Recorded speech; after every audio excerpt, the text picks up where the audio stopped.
Olá, meus caros alunos, meus amigos, estudiosos da língua portuguesa. Quero, neste momento, falar um pouco sobre literatura brasileira. Nossa aula hoje fala sobre literatura brasileira e fala sobre o realismo no Brasil. Uma das escolas literárias que teve muita proeminência, muita aceitação, foi o realismo.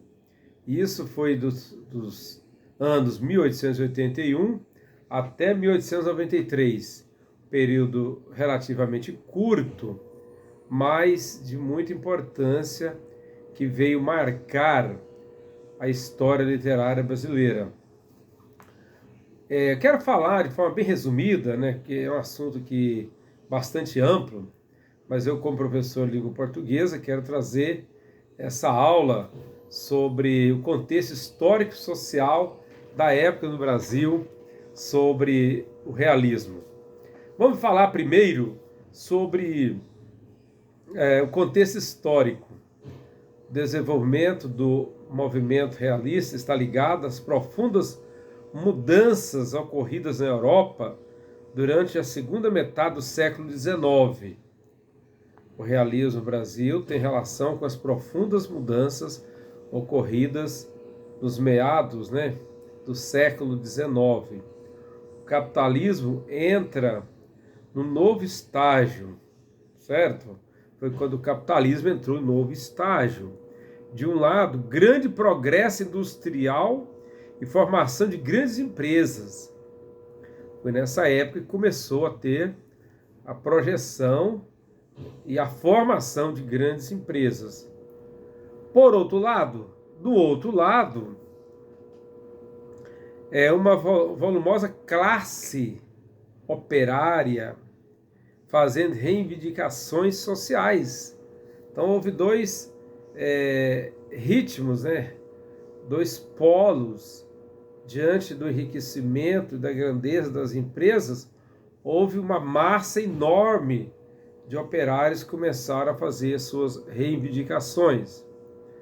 Essas transformações criaram novas tensões sociais, naturalmente, e, consequentemente, novas posições ideológicas. A partir disso, surgem novas posições ideológicas. Nesse contexto, a Europa é agitada por novas ideias no campo da filosofia e das ciências. Então há surgimento de novas ideias filosóficas, científicas, que vêm provocar uma mudança, que vêm provocar um debate, vamos dizer assim, mundial, não só da Europa, mas que chega aos outros lugares conforme vai desenvolvendo, inclusive chegando na América. Isso permite um conhecimento mais amplo do ser humano. Isso permite o desenvolvimento de um conhecimento mais avantajado, mais amplo do ser humano. Então, diante desse contexto, nós vimos que no Brasil, as últimas décadas do século XIX refletem a crise da monarquia. Foi o final do século XIX, depois de 40 anos, 40 e tantos anos, que chegou a 49 anos do reinado de Dom Pedro II. Então agora está chegando uma grande crise.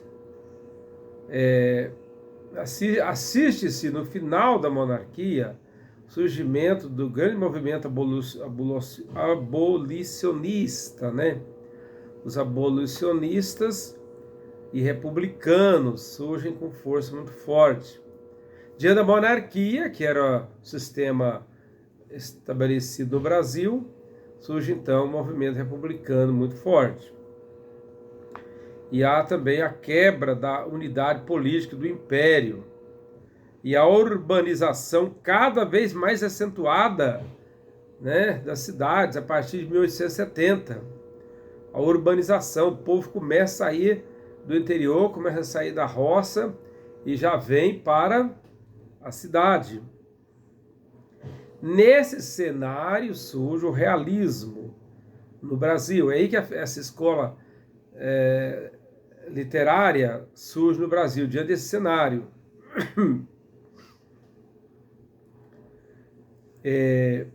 Foi grandemente influenciado pelo positivismo de Augusto Kant. Augusto Kant, né?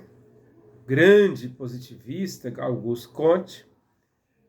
E houve então a influência do Augusto Kant e do grande evolucionista Charles Darwin.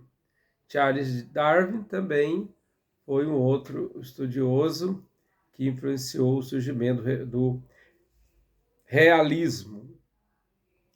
Houve o envolvimento do socialismo, né, a ideia socialista de Marx e Engels, pela teoria determinista de Hipólito Taine e pelo surgimento das primeiras correntes da psicologia moderna. Ou seja, você vai citando, vai ver nomes como o Charles Darwin, né, o Marx e o Engels, o Hipólito Taine, e assim você vê a força que foi esse movimento aqui no Brasil.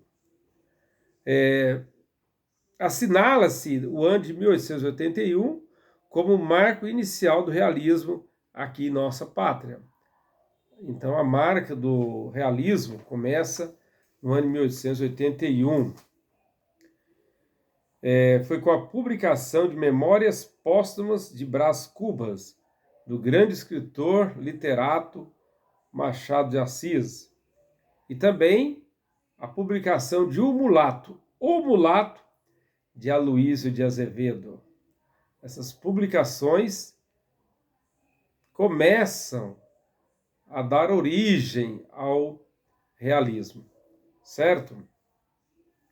O realismo, então, surgiu como uma reação ao subjetivismo, ao individualismo e ao eu romântico.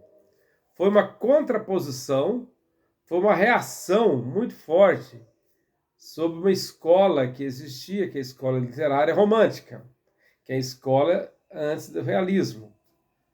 E isso, então, trouxe essa reação, né? No lugar dessa filosofia, ou dessa posição mais individualista, subjetiva, em seu lugar surgem o objetivismo e o impersonalismo do artista. O artista começa a ser impessoal. A razão, a pesquisa e a ciência vêm ocupar o lugar do sentimentalismo. É a volta muito grande para a razão, para a pesquisa, né? Para a ciência, deixando o sentimentalismo de lado. Os realistas procuraram retratar o homem e a sociedade a partir da observação do ambiente, a partir dos costumes, a partir das atividades, dos comportamentos, buscando as causas dos fatos e fenômenos que abordam, ou seja, começaram a ir para fatos mais reais, mais lógicos, né? Pegando as atitudes, os costumes, os comportamentos das pessoas. Ok? Estão entendendo, né? Estamos falando um pouco da história do realismo aqui no Brasil. Veio o realismo e logo em seguida podemos ver também uma outra grande escola filosófica, literária, que surgiu após o realismo, que foi o naturalismo. Vamos falar também dessa escola, o naturalismo. Os ideais do realismo, levados às últimas consequências, originaram o que se chamou de naturalismo, movimento que considera o ser humano como um produto biológico profundamente marcado pelo meio ambiente, pela educação, pelas pressões sociais e pela hereditariedade, ou seja, trazendo o homem mais como algo biológico, como algo mais racional, ignorando, deixando de lado a sua importante e marcante parte sentimental, espiritual. Então, todos esses fatores determinam a sua condição, o comportamento humano. O escritor naturalista observa, estuda, segue o seu personagem de perto, para entender as causas desse comportamento e chegar ao conhecimento objetivo dos fatos e das situações. Ele procura estudar, procura pesquisar para chegar ao conhecimento das realidades humanas. O Mulato de Aloysio Azevedo, publicado em 1871, foi o primeiro grande romance naturalista brasileiro. Então aí foi o grande romance, foi o primeiro romance naturalista brasileiro escrito pelo escritor Aloysio Azevedo. Certo? Muito bem, hoje nós falamos de forma resumida, é claro, né, mas dá uma ideia para você o que é o realismo. E também chegando a uma breve relato do naturalismo. Ouça essa aula com seu amigo professor Boni, ouça essa aula, ouça de novo, estude sobre esse assunto, é muito importante, tá bom? Muito obrigado e até a próxima aula, viu? Em breve teremos outra aula. Muito obrigado pela sua atenção. Eu sou o professor Bonifácio, professor de língua portuguesa, atualmente lecionando na escola Professora Darcy Lopes. Abraço.